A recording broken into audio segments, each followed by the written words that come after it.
Lada. Ayun na. Naalala ko lang kasi, yung papa niyo, nung buhay pa siya, gusto niya makita, kinakasal kayo, magkakaroon kayo ng anak. Wala, hindi niya na naabutan.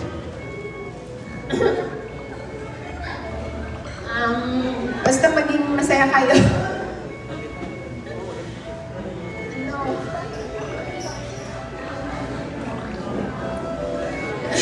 Alam ko, nasaan na ngayon yung papa mo, masaya siya dahil natupad ang gusto niyo.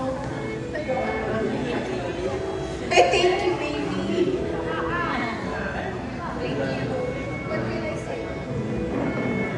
Welcome. Franco, bawasan mo na yung mga paggala-gala mo, pag-uwi mo ano.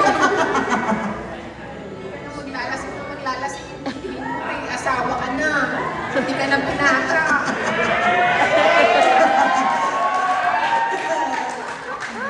Ba't yan, pinayang mo ng pinayang, lagot ka sa akin.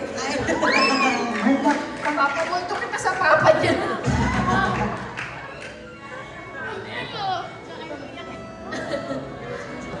Salamat po.